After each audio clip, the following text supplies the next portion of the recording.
আপনি একটি কথা মনোযোগ দিয়ে শুনুন। কথাটি হচ্ছে যে মানুষটি তার ছেলে মেয়ের স্কুল মাদ্রাসায় যেতে কষ্ট হবে বিদায় 200 টাকা সিএনজি ভাড়া দিয়ে ছেলে মেয়েকে স্কুলে পাঠায় এবং স্কুল থেকে আনে। ওই মানুষটি আবার নিজে অফিসে যায়, অফিস থেকে আসে কী করে জানেন?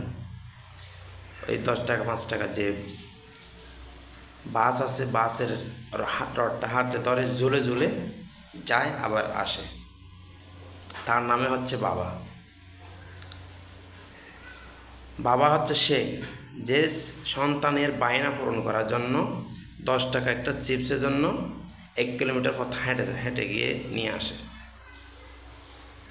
আর মা হচ্ছে সে প্রচুর ঠান্ডার মধ্যে ছেলে মেয়ে প্রস্রাব করে দেওয়ার পর, পায়খানা করে দেওয়ার পর ছেলে সন্তানকে দূর করে ফেলে দেয় না। তার কত শীত করতেছে, তারপরে সে তার সন্তানকে নিজে পরিষ্কার পরিচ্ছন্ন করে বুকের মধ্যে আগলিয়ে রাখে। তিনি হচ্ছেন মা। মা হচ্ছেন তিনি যিনি ডেক্সির মধ্যে দেখা যাচ্ছে খাবার যা আছে তা হবে 4 জনের, মানুষ আছে 5 জন। ওই 4 জনকে সুন্দরভাবে খাওয়াইয়া যিনি উপোস থাকেন না খেয়ে, তিনি হচ্ছেন আমাদের মা। আর বড় ভাই হচ্ছে সে যে তার চলার পথের যাবতীয়,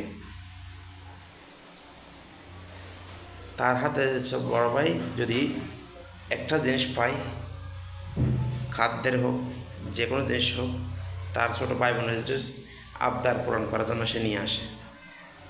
সে হচ্ছে বড় ভাই। বড় ভাই তার জীবনের অর্ধেক অংশ পরিবারের ভাই বোনদের মা বাবার পিছনে কাটিয়ে দেয়, কিন্তু সেই বড় ভাইদের ছোটো ভাইয়েরা তাদেরকে অবহেলা করে, তুচ্ছ তাচ্ছিল্য করে, কথায় কথায় তাদেরকে মন্দ কথা বলে, রাগ দেখায়। এটা কিন্তু ঠিক না।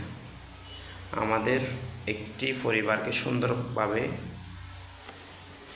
ফুটিয়ে তোলার জন্য মা বাবা ভাই বোন সকলকে ভালোবাসার বন্ধনে আবদ্ধ থাকতে হবে। এছাড়া একটি পরিবার কখনো সুখী হতে পারবে না। সকলের কাছে করজোড়ে অনুরোধ করব, যাদের মা বাবা আছে আপনারা আপনাদের মা বাবা যথেষ্ট পরিমাণ সেবা করুন। দুনিয়াতে থাকতে জান্নাত কামাই করুন। তাদের মৃত্যু হয়ে গেলে এই জান্নাত কামাই করা আপনার পক্ষে সম্ভব হবে না। যাদের বড় ভাই আছে, বড় ভাই